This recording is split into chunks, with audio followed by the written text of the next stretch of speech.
Fellow leaders, as we convene here in Dubai, we must appreciate that the presence of almost 200 nations speaks volumes about the magnitude of this global event and what it stands for. This gathering is a testament to the universal recognition that among the multitude of global challenges confronting us today, climate change stands out as by far the defining issue of our era. The reality before us is irrefutable. According to the latest UN data, unless there is a significant and radical shift in our economic and industrial patterns, we are hurtling at a perilous velocity on a trajectory towards the dire scenario of a world that is warmer by 3 degrees Celsius. The evidence is alarming. In just the first 10 months of this year, we experienced 86 days where temperatures soared over 1.5 degrees centigrade above pre-industrial levels. Global greenhouse gas emissions have not decreased, but rather increased by a deeply worrying 1.2% between 2021 and 2022. We must add that all the increases were experienced in the G20 countries, and many of them are here and they are listening.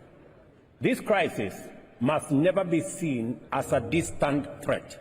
It is here now, indiscriminately devastating nations regardless of their size or wealth, thereby reshaping our world in a profound, unprecedented, and highly complicated ways.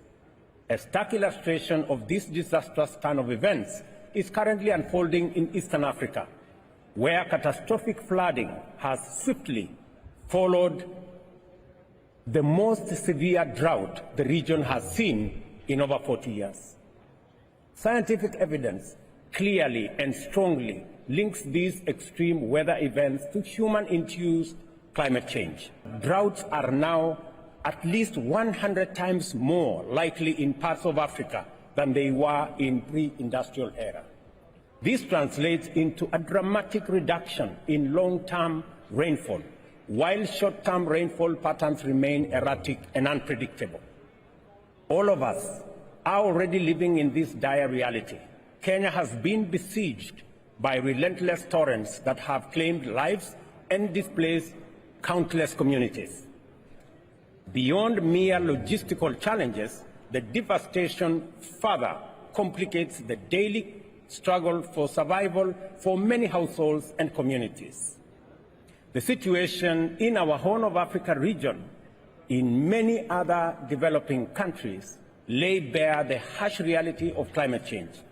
It is a poignant reminder of its disproportionate impact and a call to action for all of us to mobilize rapidly to address this imbalance with urgency, solidarity, and inclusivity.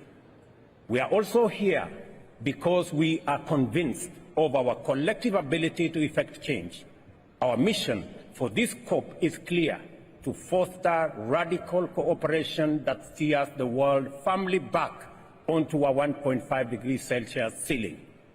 We are here to affirm our commitment to provide robust support to those of us who have contributed least to climate change, yet bear its most catastrophic impacts. As Africa, we are ready to play our part in full. In Kenya, we have transformed this vision into tangible goals. Our plan is ambitious to expand our current energy capacity of approximately 3 gigawatts to 100 gigawatts of entirely renewable power by 2050 as a cornerstone of our green industrialization strategy. At the heart of our discussion at this COP28 must be a package of ambitious energy transition and investment goals and incentives aligned with our commitment to maintain a global temperatures within 1.5 degree limit. This entails a pledge to triple renewable energy capacity and double energy efficiency by 2030, alongside a significant reduction in fossil fuel dependency. Notably, the vision demands deliberate support for developing countries. In the past 2 decades, Only 2% of the $3 trillion invested globally in renewable energy has reached Africa, despite the continent's vast resource endowments and great need for investment. The consequences of this investment gap are starkly evident. More than 600 million Africans are deprived of basic energy services, which are fundamental to dignified living and access to essential services such as healthcare and education. Nearly 1 billion people in Africa do not have access to clean cooking amenities. A tendency to ignore Africa's developmental and industrialization needs and the failure to invest in our burgeoning young generation is no longer a tenable proposition. We cannot afford to neglect the immense potential or ignore the pressing needs of a continent on the cusp of transformative growth. Turning Africa into a green powerhouse is not just essential for the continent, it is also vital for global industrialization, decarbonization. Clear, actionable roadmaps for implementations are required. In turn, these call for a unified global effort to mobilize the necessary capital for both development and climate action. We must establish a new global financing pact which ensures that no country is ever forced to choose between its development aspirations and necessary climate action. This is a call for an integrated approach where economic growth and developmental sustainability are not mutually exclusive but are pursued in tandem for the greater global good. Finally, the urgency and magnitude of our task calls for far greater transformation than the incremental progress we have seen over the past 30 years. We need to execute quantum leaps in terms of both our strategic actions and technological innovation. What lies at stake is more than just a climate issue. It is a matter of guaranteeing dignified living and livelihoods for billions who lack basic necessities. Our response must match the scale of this global challenge with boldness and innovation. The long-standing adversarial dynamic between global North and global South proves practically counterproductive.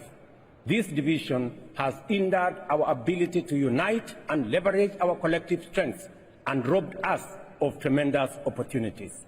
Yet, in the face of a threat that endangers the health of our planet and our very existence, we must find in collective action a force that neutralizes and transcends these divisions. Climate change does not respect artificial distinctions, traditional boundaries, or old antagonisms. Instead, it should unite us against a shared, borderless challenge. Our approach must be collaborative, inclusive, and anchored in justice. This means making decisions that prioritize the well-being of every person while acknowledging that climate action is inextricably linked to social justice and equity. In this room, we have the power, the means, and most of all, the responsibility to act. The world is watching, and what we deliver at COP28 will be a testament of whether we are capable guardians of this planet and competent stewards of its stability. COP28 and the global stocktake are elements of a strong and clear call to conscience on behalf of the global community. Let us not be satisfied with another minimal increment, but rather let us make this COP a turning point towards a just, equal world of opportunity, safe from the looming threat of a climate disaster. I thank you.